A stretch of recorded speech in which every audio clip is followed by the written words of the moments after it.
مساء الخير، انا عبد الرحمن شناوي، بزنس بارتنر في اديس انفستمنتس. انا الفاوندر لفرنشايز سيلكشن. انا موجود في اديس انفستمنتس من 2020، ولما جيت افتح بزنس يونت طبعا كان لازم تكون جوه اديس انفستمنتس اللي هي اكبر شركه ريل استيت في الماركت. بزنس يونت بدات في اديس انفستمنتس من 2023، اخر 2023 بدانا. من يوم ما بدانا كان عندنا طموح عايزين نحققه، وكان في فيجن احنا حاطينها لنفسنا وحاجه احنا شايفين نفسنا فيها على ال5 سنين اللي جايين. يعني طموحنا ان احنا نكبر في الشركه، نبقى من اكبر البيزنس يونتس الموجوده او اكبر فرنشايز موجود جوه اكبر شركه ريل استيت في الماركت.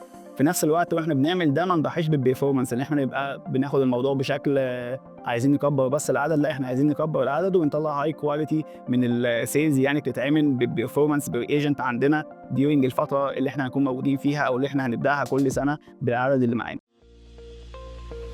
الحاجه المختلفه بدات نوع اسم الفرنشايز. احنا سمينا الفرنشايز بتاعنا او البيزنس يونت بتاعتنا سيلكشن، لان احنا بنعمل سيلكشن في كل حاجه. احنا عايزين دايما احسن حاجه في كل حاجه، عايزين عندنا يبقى احسن سيلز تيم، عايزين نشتغل مع التوب نوتش ديفلوبرز، بننقي للكلاينتس بتاعتنا البروجكتس اللي تليق بيهم وتليق بالنيدز بتاعتهم، وفي نفس الوقت يكسب منها، ولو عايش فيها بيعيش فيها مبسوط جدا. في نفس الوقت بنختار البارتنرز بتوعنا اللي احنا بنبني عليهم بالاسم بتاعنا وبنكبر بيهم وبنكبر مع بعض.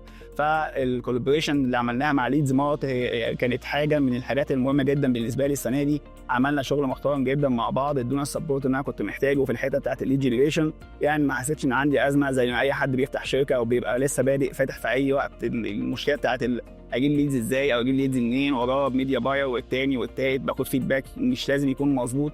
لا انا قدامي الداشبورد عليها كل حاجه، انا بتابع كل حاجه بنفسي. سيلز اوبريشن تيم بتاعي بيشتغل مع الاكونت مانجرز بتوعنا في ليدز مارت، الموضوع سهل جدا. الطبيعي بعمل ايه؟ بتفق مع ميديا باير او بتفق مع ماركتنج ايجنسي، بديهم بادجت بيجيبوا لي او يبعتوا لي الليدز بتاعتي. انا ما ببقاش فاهم هو بيعمل ايه غير ان انا بدفع له البادجت اللي انا طالبها واحنا متفقين عليها، في المقابل بيديني ليدز. ليدز مارت وفرت لي حاجه ظريفه جدا، وهي داشبورد او البلاتفورم اللي هم عاملينها قدامي. داشبورد فيها الفلوس اللي انا بصرفها بتتصرف ازاي، السي بي ال بتاعت كل كامبين وكل ليد بيجي لي ازاي، كل كامبين بيكلفني قد ايه، الكونفرجن ريت منها. السيلز اوبريشن تيم عندي بيشتغلوا على الداشبورد دي وبيدوني قد ايه بيجي منها ليدز كواليفايد، فبيحصل الاوتو كوركشن بتاع الكامبين وبتبدا تريم ليدز كواليفايد اكتر من الاول. انا عارف كل حاجه اتصرفت فين، بشوف اناليسيس كمان، مش بس انا مشغل على ايه، الماركت كله مشغل على ايه، او في كام كامبينه طالعه على المشروع ده. فببدا ان انا اشوف كل مشروع بيشتغل ازاي وايه المشروع اللي جاي في الوقت الحالي، فبيبقى انديكيشن ليا ان انا اشغل السيلز تيم بتاعي كله كمان على الحاجه اللي جايبه في اللي شغاله او الماركت كله شغال عليها في الوقت اللي احنا بنتكلم فيه او اللي احنا بنطلع فيه كامبين.